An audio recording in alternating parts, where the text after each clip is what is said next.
Hello, world out there. It's Alane Freund here, and I'm jumping on live and also recording for future reference. I've been out doing the barn chores with my barn coats on. And when I say coats, I do mean coats. It's cold here in Northern California. I'm in the San Francisco Bay Area, but it's northern, and I live in pretty dark forest. Just down the hill, there's sunshine, but right here, right now, not so much. So I'm all bundled up. And as I was doing my barn chores this morning, I was thinking about New Year's coming and all the thoughts that I have about New Year's resolutions and intentions and really making it the best possible time for our sensitive community and especially our sensitive youth. So, in case you don't know who out there is highly sensitive, we're talking about um, children and adults who just process things more deeply, who are so often thinking, sometimes to a fault. Maybe they're perfectionists, but also they have those really astute observations that blow your mind. We're also talking about folks who are easily overstimulated or over aroused, people who are likely to become overwhelmed in environments where the other 80% of people don't necessarily become over aroused or overwhelmed. We're also talking about folks who have strong emotional reactions. I'm sure you know those children, right? We all do, and adults. A little Blake Shelton here.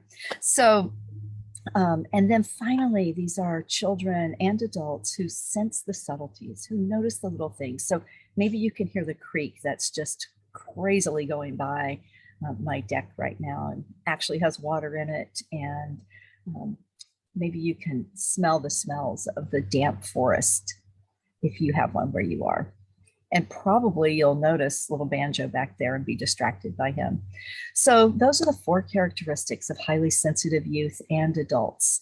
What I wanted to talk about is what makes a New Year's resolution different for a young person as opposed to an adult. And we might also even just wonder, well, let me for Instagram, see if you can see Banjo. There he is, see right behind my chair. You might also wonder how we make resolutions work for us as highly sensitive people. Well, you can join a free community conversation about that with Annette Desort and myself on January 10th. Just look me up on Eventbrite to register. And that will be a live community conversation about making New Year's resolutions work for us. I also want to question, is there something about resolutions that feeds into our resiliency? Because really highly sensitive people are some of the most resilient people in the world. That 1 out of 5 of us who are highly sensitive, we are really resilient. And, a good environment makes us more resilient. So what's a resolution if not a resolution, right? So if we wanted to figure out what are the solutions, I'll just ask you right now to think about what are the solutions that you and your children need in your lives?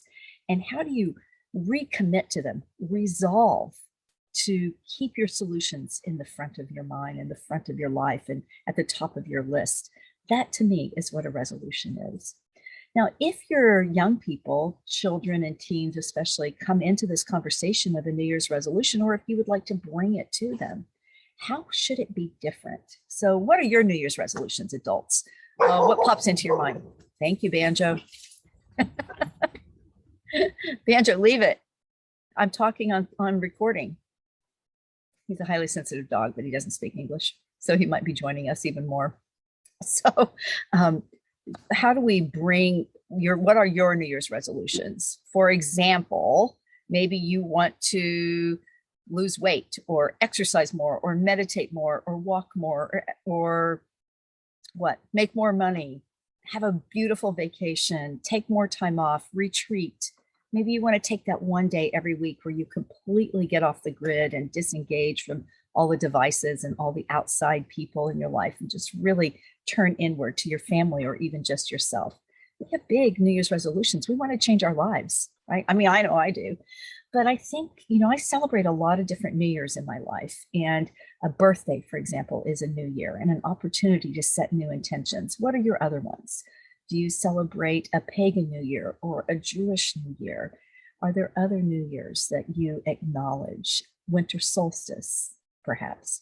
So, or every solstice and equinox is an opportunity to create a reset, to set your intentions again. So for young people, I want to say it's really different to think about New Year's resolutions for youth and children And it's sort of about self-care as well, because really all those things I just mentioned, those are kinds of self-care, right? But what is self-care for a young person or a great New Year's resolution? It's what's right in front of you in the moment. So I like to boil it down to the three things that are the key ingredients to a happy child or a happy teen.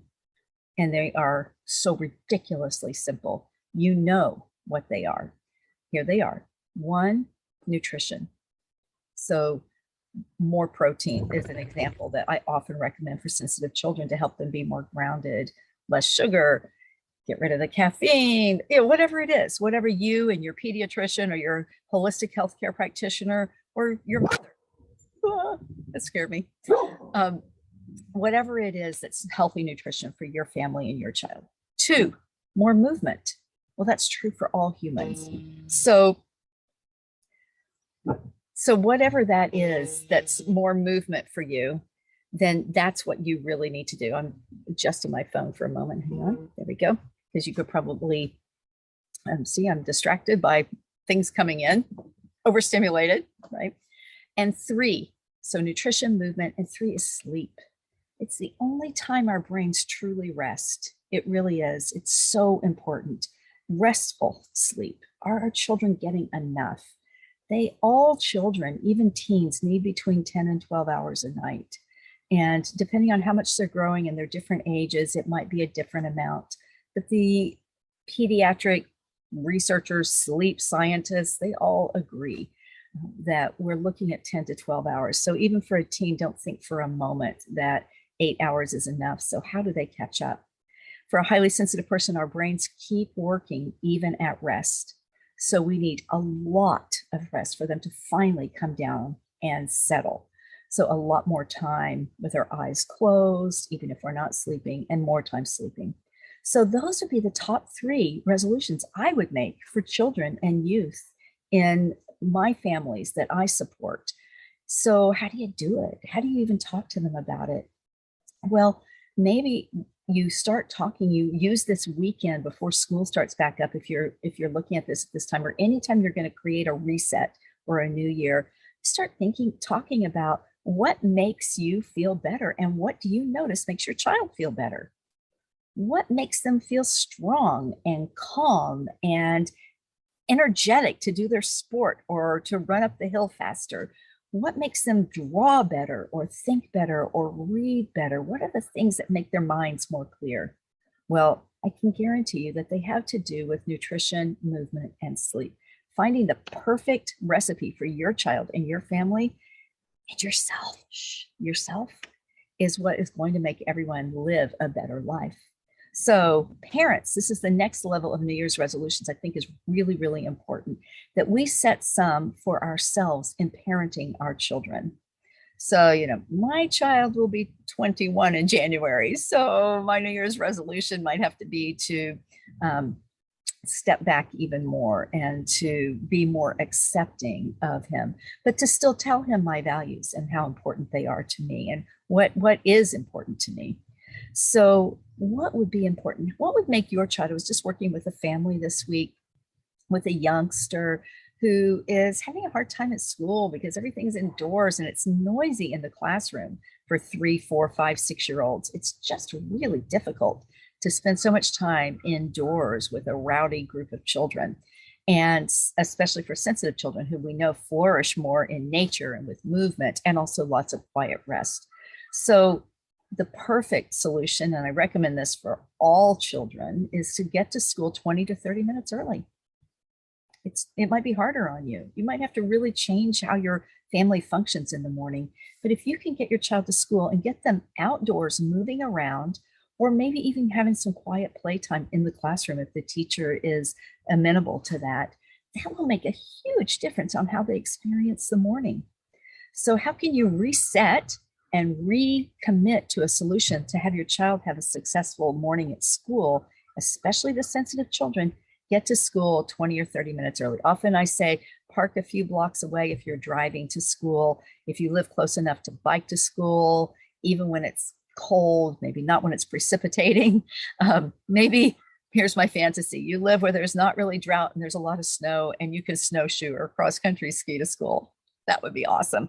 When I was a child, it was always my fantasy to ride my horse to school, my pony to school, like they did in the olden days. So that reminds me to, if you do screens are almost always bad for sensitive children because they reactivate their brains. The books are always better, but the Laura Ingalls Wilder books are quite amazing. And they really resonate with the children, with sensitive children, because many of them can appreciate the idea. And we're talking about probably 8 to 12 is the age range for those books, maybe a little bit older. My favorite book for, I digress here, but my favorite book for 8, 9, and 10-year-olds is Farmer Boy. So I can't recommend that highly enough, by Laura Ingalls Wilder. Okay, so what are the things that you would like to do to make your parenting life and your parenting journey work better? If it works better, it will be better for your children. So what are they? Getting to school early is a great one. Maybe, planning out something, a schedule of one of the tasks that you're doing that's making you feel overwhelmed. Maybe it's just like Elaine Aron's always saying, get help. Maybe it's finding some other help and some more help in your life. So parenting resolutions, I think they're the most important ones. To take a breath. And the most important thing that you parents can do for your sensitive youth, children, teens, whatever age they are, is to take care of you, because they're watching you. They're seeing what you're doing. They're learning and emulating. And I don't care if they're 2 or 20, they are still watching and emulating you. So put yourself first. Put on your oxygen mask first, as the airlines say, they have it right. And be so careful and so certain about how you are taking care of yourself so that your child sees it. Then you'll be able to come with a clear head. So thank you so much for tuning in and listening. I'm really happy to see you. And I hope that your new year holds for you a recommitment to self-care and to being the most resilient person that you can be as a highly sensitive person. Because when you're at optimal level of arousal, when you're taking care of yourself and living your best life, you are more resilient than the average bear. And you've got this. I promise you, you have.